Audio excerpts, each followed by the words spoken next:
오늘 0시 기준 코로나19 신규 확진자가 나흘 연속 3,000명대를 기록했습니다. 위중증 환자는 다시 500명대가 됐고요. 사망자도 29명이 늘었습니다. 자세한 코로나19 상황, 백순영 가톨릭대 의대 명예교수와 분석해 보겠습니다. 안녕하십니까? 네. 저희가 매일같이 확진자가 늘고 있다 이런 얘기를 계속 하게 되는데 3,000명대를 며칠째 계속 기록하고 있습니다. 이 상황 어떻게 보고 계세요?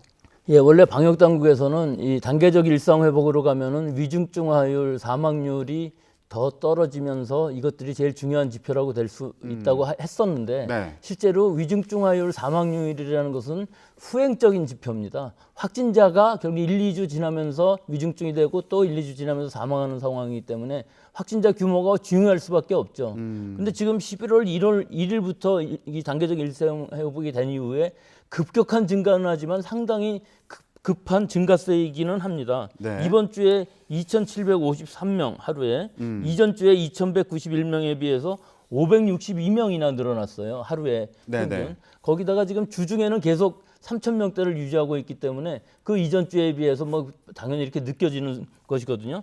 더 위험한 것은 지금 위중증 환자가 508명인데 사망이 29명이거든요. 그런데 사망자 수만 따져보면은 10월에는 361명이 사망을 해갖고 0.67%로 증가했습니다. 예. 11월에는 이미 386명이 사망을 해서 0.84%예요. 예. 지금 작년 1월 이후에 누적 사망률이 0.79%였거든요. 근데 지난 1월 달만 해도 3%에 달하던 치명률이 굉장히 낮아진 거예요. 예방접종에 의해서. 하지만 이것이 다시 올라가고 있다는 것은 굉장히 우려되는 상황이고요. 지금의 이 위중증 환자들, 중환자 병실이 500명이라도 유지되고 있는 상황은 10월, 11월에 사망자 수가 많이 늘어났기 때문에 오히려 병상이 비어서 유지되고 있다고 볼 수도 있어요. 그래서 앞으로 확진자 수가 더 늘어나고 위중증화율, 사망률이 떨어지지 않는다면은 이번 겨울은 아마 혹독한 겨울이 될 수도 있다고 봅니다. 그러면은 위중증 환자나 사망자 같은 경우에 지금 확진자가 늘어나는 것처럼 앞으로 또 증가할 그런 가능성을 배제할 수 없어 보이는데 어느 정도까지 예상할 수 있을까요? 예, 그 부분이요. 지금 늘어나고 있는 것은 예방접종했을 때 그 감염 예방 효과 또 위중증으로 가는 효과 이런 것들이 기간이 지남에 따라서 떨어지는데 특히 고령층 또 고위험군 요양병원, 요양원의 접종을 제일 먼저 시작했기 때문에 떨어지는 것이고 또 60대 이상의 미접종자도 90만 명 정도 되거든요. 네. 이 부분들이 대부분을 차지하고 있는 상황이기 때문에 위중증화율 사망률을 떨어뜨리려면은 추가 접종을 하고 미접종자를 접종을 시켜야 되는데 아마 이것은 굉장히 어렵겠죠. 그럼 결국은 어렵다기보다는 시간이 좀 많이 걸릴 수밖에 없습니다. 그렇기 때문에 지금 상황에서는 어떻게든지 고위험군들 즉 요양병원, 요양원에서의 감염을 최대한으로 줄이면서 속도를 내서 추가 접종을 계속 해야 되는데 결국은 늘어날 수밖에 없지만 과연 이 병상 확보라든지 이런 의료체제를 추가하는 데 상당히 시간이 걸리기 때문에 이 속도가 얼마나 잘 따라갈 수 있느냐 하는 것의 문제인데 한 주에 한 50명 정도씩 늘어난다 그러면은 결국은 이번 달 또 다음 달 또 1월까지 우리가 예방적으로 치료제, 먹는 치료제 뭐 이런 것들이 나오기 전까지는 아마 상당히 위급한 상황이 반복될 것으로 보입니다. 네.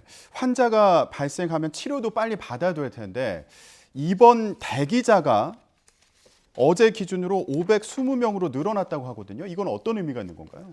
일단 병상을 찾지 못해서 입원을 못하는 상황으로 대기하게 되는 상황이죠.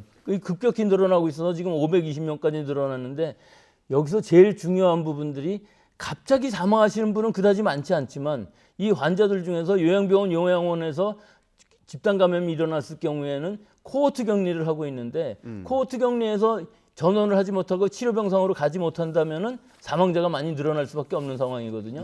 이미 6명이 코호트 격리하는 중에 사망하신 분이 나왔어요. 앞으로도 더 많이 나올 가능성이 있기 때문에 지금 제일 시급한 문제는 이런 요양병원들은 치료 기능이 없기 때문에 치료가 가능한 요양병원을 빨리 늘려서 이런 분들이 바로 코호트 격리가 아닌 치료를 받을 수 있는 병상으로 옮길 수 있는 이 병상 확보가 상당히 중환자실 만큼 중요하다고 봅니다. 네, 상황이 이렇다 보니까 정부에서도 앞으로 3주가 고비다 이렇게 보고 있는 상황으로 보입니다. 발표 내용 직접 들어보겠습니다.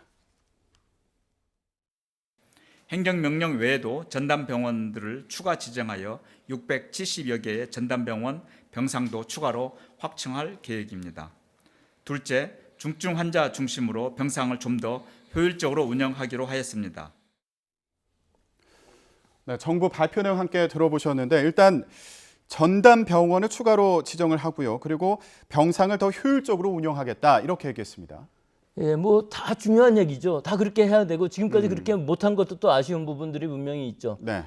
하지만 우리가 코로나 작년 1월 22일 날 첫 환자가 나온 이후로 지금 2년이 다 돼가는 시점에서 초기부터 병상 부족을 계속 얘기를 했었거든요. 그리고 감염병 전담 병원이라든지 이런 설립도 새로 해서 이런 근본적인 문제 해결을 하겠다는 것을 계속 얘기해 왔는데도 불구하고 아직도 똑같은 상황이죠. 지금 하고 있는 얘기들은 전부 다 어떻게 하면 지금 있는 상황을 잘 유지할 수 있는 의료 체제를 확보하느냐의 문제이지 근본적인 해결책은 아니거든요. 뭐 제일 중요한 것이 인력 부분이라고 말씀드릴 수 있는데 인력이라는 것이 정규직으로 인력이 계속 늘어나면서 훈련을 받아야 시간이 감에 따라서 확보가 되는 것인데 그렇죠. 특히 중환자실 같은 경우 그렇죠. 그렇지만 지금 하고 있는 얘기들은 대부분 병상 확보에서 공간적인 확보와 시설이라든지 또는 인력 부분에 있어서는 상당히 문제가 있을 수밖에 없습니다. 그렇기 네. 때문에 이런 인력들을 사실 정규직으로 많이 들인다면은 민간에서는 어려운 부분이 많이 있어요. 정규직이 많이 늘어났는데 이 코로나 사태가 지나가게 되면은 그러면 잉여 인력으로 남기 때문에 마음대로 정규직 인력을 증원을 할 수가 없는 상황이거든요. 그러니까 이런 것들을 구조적으로 이 보조금을 쓰는 것만이 문제가 아니라 보조금을 아무리 많이 준다 하더라도 인력 확충이 안 된다면은 이것은 효과가 반감되기 때문에 근본적인 해결책이 정규직을 많이 늘려야 되는데 이런 네. 부분은 공공의료에서 사실 담당해야 될 부분이고 공공의료라는 의미는 사실은 항상 손해를 보는 병원이 많이 생겨야 되는데 우리나라는 그것이 늘어나지 않고 있다는 것이 제일 기본적인 문제이겠죠. 네. 인력 부분에 있어서도 마찬가지입니다. 지금 군의관 얘기하고 계시는데 전문적으로 훈련을 받은 군의관들은 군대에는 별로 없습니다. 그 얘기는 지금 군의관이라는 의미는 의무 복무를 하고서 전부 다 다시 민간병원으로 돌아오기 때문에 이 군대의 군의관이라는 것들도 조금 더 여러 가지 처우들을 잘해서 전문 인력이 될 수 있게끔 해야 되는데 그런 부분들이 아직까지 많이 미흡한 부분들이 있고 네. 하여튼 이런 공적인 영역에 있어서 의사 선생님들이 좀 더 많이 늘어나야 되는 것이 시급한 과제라고 볼 수 있습니다. 그러니까요. 이 의료 인력의 부족 문제를 많이들 지적을 하시는데 중환자를 돌볼 수 있는 인력을 당장 확충할 수 있는 묘안이 있을지 이것도 참 고민스러운 부분이에요. 그거는 묘안이 아니라 장기적으로 훈련을 해야 되는 것이겠죠. 하지만 임시직으로 그것이 가능하냐 하면 그렇지 않겠죠. 아. 결국은 정규직으로 되면서 평상시에 훈련을 계속해서 쌓아놓고 있다가 위험 시에는 응급 상황 시에는 이것을 바로 쓸 수 있는 풀을 만들어야 되는데 그런 풀이 만들어지고 있지 않다는 것이 근본적인 해결책이 안 된다는 뜻이죠. 네, 이번을 기회로 해서 장기적인 대책이 필요하겠다. 예, 이것은 이런 인력뿐만 아니라 사실 시설이라든지 공간도 마찬가지입니다. 중환자실이라는 것은 항상 100% 차 있는 것인데 여기서 일부를 빼낸다면은 일반 중환자실들이 모자라는 상황이 되기 때문에 네. 근본적으로 중환자실을 쓸 수 있는 장비라든지 공간이라든지 이런 것들을 비축해 놓으면서 위기 상황에서 쓸 수 있는 어느 정도 버퍼가 있어야 되는데 이런 부분들은 민간에서 할 수 없는 것이 투자를 해놨다가 계속 병상을 놀릴 수는 없는 상황이기 때문에 그런 부분에 있어서 근본적인 해결책이 앞으로 필요한데 사실은 2015년에 메르스 때부터 지금 나왔던 얘기가 지금 똑같은 거 나오는 거거든요. 벌써 6년이나 지난 그 시점에 있어서도 병원 내에서의 원내 감염을 어떻게 하면 막을 수 있느냐, 어떻게 모니터링할 수 있느냐, 어떻게 시설을 잘 공간을 또는 여러 가지 인력을 확충할 수 있느냐는 것들이 나왔었는데 그 메르스라는 그 기간이 지나고 나서는 또 다 잊어버리는 거거든요. 사실은 이번도 마찬가지라고 봅니다. 코로나라는 이 팬데믹이 내년 봄 이후에 어느 정도 사그러진다면 결국은 또 같은 상황이 반복되겠죠. 네, 교수님 그리고 이 환자 관리 방안 중에요. 수도권 중환자 같은 경우에는 상대적으로 여유가 있는 비수도권으로 옮기는 방안도 나왔습니다. 이건 어떻게 보세요? 뭐 없으면 옮겨야 되겠죠. 근데 현재 중환자가 생겼을 때 옮긴다는 의미보다는 갑자기 악화되는 상황에서 옮기는 것이거든요. 얼마 전에 재택 치료하는 서대문구에서 사망하신 분인 경우에도 골든타임을 놓쳐서 사망하시게 되는 상황이 되는 것이기 때문에 이렇게 1시간 이상 이송을 한다 그러면은 그 이송하는 관리가 제대로 될 수 있느냐, 즉 그 이송 구급차가 제대로 된 응급 처치를 할 수 있는 시설을 갖추고 있고 또 전문 인력이 같이 탑승을 하면서 같이 이송을 해야 되고 또 시도가 바뀌는 경우에 있어서 그 전문 인력의 상황도 많이 달라질 수밖에 없기 때문에 지금 네. 수도권이 아마 제일 잘 돼 있는 병원들이 있는 상황이지만 여기서부터 비수도권으로 이제 이송을 하는 과정 중에서 어떤 사고가 나지 않을지 굉장히 우려가 되는 시점일 수 있습니다. 그래서 지금 상황이 여러 가지로 악화되다 보니까 긴급 평가해야 되는 거 아니냐 이런 지적도 나오고 있는데 그 긴급 평가 조건 중에 중환자실의 병상 가동률이 75%를 기준으로 삼고 있지 않습니까? 수도권은 이 기준을 넘은 상황인 거잖아요. 근데 지금 이 단계적 일상 회복에 있어서는 전에 이 거리두기 단계처럼 수도권과 비수도권을 나눠서 하지는 않게끔 되어 있습니다. 하지만 지금 어제 나온 그 숫자만 보더라도 수도권에서 80.4%인데 2,567명이 이게 역대 기록이에요. 수도권에서 이만큼 나오고 또 대부분의 환자들의 중환자들도 수도권에서 발생하면 수도권의 병상, 중환자 병상이 지금 80%에 가깝게 되어 있는 상황이기 때문에 이 수도권만에서도 사실은 좀 규모를 유행 규모를 억제할 필요가 있는 상황이지만 여러 가지 방법을 통해서 가능한 한 그런 방식을 쓰지 않고 일단은 현재 상황을 유지하면서 버텨보려고 하는 것이 방역 당국의 지금 목표인 것으로 보입니다. 그러다 보니까 이거 위험도 평가에 보완이 좀 필요한 거 아니냐 이런 지적도 나오고 있는 상황인데 이전에 발표된 내용을 보면은 지금 수도권 같은 경우에는 위험도 평가를 했을 때 중간 단계다 이렇게 얘기를 했더라고요. 이거 좀 체감하는 거랑 다른 거 아니냐 이런 지적도 있어요. 이거는 좀 많이 다르죠. 비수도권인 경우에 있어서 낮음이라는 건 뭐 이해가 갑니다만은 지금 수도권인 경우에 있어서는 위중증화율, 사망률뿐만 아니라 확진자의 규모도 지금 거의 역대 최고를 가고 있거든요. 네. 지금 서울 수도권만 보면 최고이지만 전국적으로 봤을 때에도 이 주중에 3,000명 이상 나온다는 것은 최고치를 갱신하고 있는 상황이고 앞으로 더 좋아질 가능성이 없기 때문에 후행적인 지표가 아니라 앞을 예측하고 봤을 때 지금 상황은 중간이라고 본다기보다는 어느 정도 수도권인 경우에 있어서는 높다고 볼 수 있는 것이 맞겠다고 보겠죠. 네. 자, 그러면 앞으로 이 상황 관리를 어떻게 할 것이냐. 이 가운데 하나가 추가 접종을 좀 늘리는 것도 방법 중에 하나로 언급이 되고 있는데 고령층 같은 경우에요. 지금 뭐 돌파 감염도 있고 위중증 환자도 많이 나오고 있는 상황이지 않습니까? 그러다 보니까 아스트라제네카를 맞고 이후에 추가 접종을 다른 백신으로 한 경우에 이거 효과가 떨어지기 때문이 아니냐 이런 얘기들도 나오더라고요. 그런데 지금 말씀하신 것 중에 사실은 그 교차 접종을 한 경우에는 고령층은 아닙니다. 60세 이상 74세까지는 아스트라제네카를 2번 맞은 분들이 대부분이고요.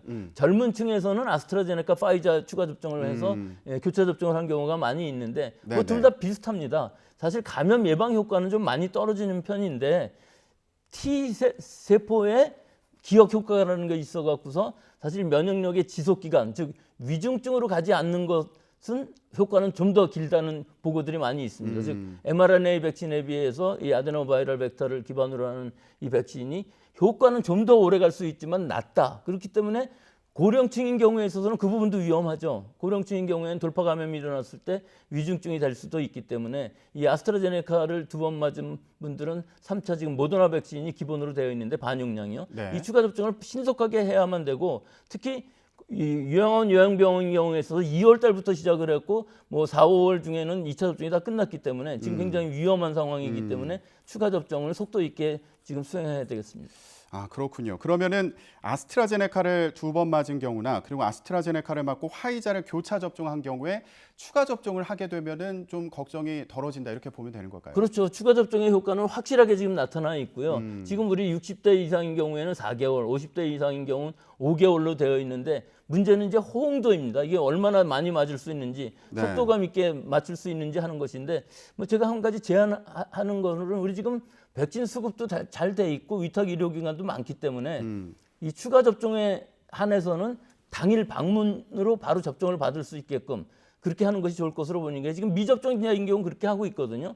그리고 우리 여러 가지 여건상 충분히 가능하기 때문에 원하는 모든 사람이 바로 병원에 가서 위탁 의료기관에 가서 접종을 받을 수 있도록 하는 것이 추가 접종의 좀 속도를 높일 수 있는 방법이 될 수 있다고 봅니다. 네, 정은경 청장 같은 경우에도 3번째 백신 맞으면서 고령층 추가 접종 해달라고 이렇게 당부하지 않았습니까? 예, 이게 좀 효과가 있을지 모르겠네요. 그 중에서 제일 기억에 남는 말은 네. 이것은 선택이 아니고 필수다 하는 것이죠. 즉 고령층의 경우 또 기저질환이 있으신 분들의 경우에 있어서는 3차 추가 접종을 꼭 받으셔야만 올겨울을 잘 지낼 수 있을 것으로 보이고요. 이 속도가 지금 빨리 가지 않으면은 결국은 의료 체제에 부담이 갈 수밖에 없기 때문에 네. 이 유형이 커지면 커질수록 미접종자들 또 고령층에 있어서 위험도는 점점 커질 수밖에 없는 상황이기 때문에 지금 추가 접종은 권하는 시간이 오면은 자기한테 차례가 오면은 꼭 받으실 것을 권고드리고 싶습니다. 네. 자, 그리고요. 오늘부터 이제 본격적으로 대학별 고사가 시작이 됩니다.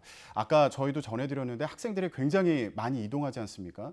이러다가 또 확산세 더 커지는 거 아닌가? 학생들이 또 감염되면은 시험 보는데 지장을 초래할 수도 있잖아요. 주의할 점이 있다면 뭐가 예, 있을까요? 충분히 예상되는 일이었죠. 뭐 40만 명 이상의 시험을 받고 앞으로 면접이라든지 실기라든지 계속 볼 것이고 또 수능이 끝난 다음에 해외진 마음에 여러 군데 다니게 되면은 많은 확진자가 감염이 전파가 될 가능성이 높기 때문에 네. 지금 이 겨울 시기에 올 겨울만은 좀 한 2, 3주만이라도 좀 모임을 자제하시고 과음하지 마시고 특히 수험생들인 경우에 있어서는 외부와의 접촉을 가능한 한 적게 해야 확진이 되면서 그 불이익을 하지 않을 것으로 보입니다. 네. 그리고 이제 또 전면 등교를 앞두고 있지 않습니까? 그러다 보니까 이와 관련된 방역 지침도 나왔는데 백신 접종을 마친 학생 같은 경우에는 가족 중에 확진자가 나오더라도 PCR 검사 결과가 음성이면 등교를 할 수 있고요. 그런데 만약에 백신을 맞지 않았다, 그러면은 음성이 나와도 등교를 못 한다고 하는데 이거 좀 얘기가 많이 나올 수 있을 것 같아요. 그렇죠. 그거는 근데 뭐 기본적으로 이 17세 이하인 경우에 있어서는 방역 패스 개념을 하고 있지 않기 때문에 사실은 접종을 받은 이후에 밀접 접촉을 하더라도 능동 감시가 되기 때문에 등교는 할 수가 있습니다. 하지만 미접종인 경우에 있어서는 본인이 이 무증상이라 할지라도 집단 발생을 일으킬 수 있는 가능성이 높기 때문에 네. 가능한 한 미접종인 분들은 등교하지 않고 또 이 음성이 나오는 기간을 또 부모랑 같이 있는 경우에 있어서 상당히 오랜 기간 동안 접촉을 할 수밖에 없기 때문에 그 자가격리 해제가 될 때까지는 집에 같이 자가격리를 하는 것을 권해드리고 싶습니다. 네, 학생 감염자가 이제 하루 평균 300명을 웃돌고 있는 상황인데 부모님들 입장에서는 백신을 접종하는 게 여전히 좀 불안한 분들 많이 계실 것 같거든요. 어떻게 보세요? 예, 얼마 전까지만 해도 저는 뭐 17세 이하 위험도가 훨씬 더 크고 사망한 사람 한 명도 없고 또 위중증으로 가는 것도 아주 드물다. 그래서 별로 이득이 크지 않을 것 같다고 말씀을 많이 드렸었는데 유행 규모가 이렇게 커지면서 결국은 이득이 더 커질 수밖에 없습니다. 지금 말씀하신 것처럼 학교에 등교하는 문제만 하더라도 2번 접종을 다 완료한 경우에 있어서는 능동 감시로 자가격리 면제가 될 수가 있는 것이거든요. 그러니까 지금 상황에서 보면은 물론 신군형, 신남용, 파이자 백신밖에 지금 접종을 못하기 때문에 우려는 충분히 있습니다만은 접종 받은 후에 예후를 잘 살피시면서 접종 받는 것도 이득이 점점 커지는 시기라고 볼 수가 있고 공중보건학적으로 보면은 이 학생들이 예방 접종을 많이 받아야만 우리나라 전체로 봤을 때 집단 면역에 가까워질 수 있는 것이지 만약에 이 연령층들에서 접종률이 지금 같은 상태라면은 이 집단 면역은 아주 요원한 상황이 될 수밖에 없습니다. 네, 알겠습니다. 코로나19 상황 백순영 가톨릭대의대 명예교수와 분석해봤습니다. 오늘 말씀 고맙습니다.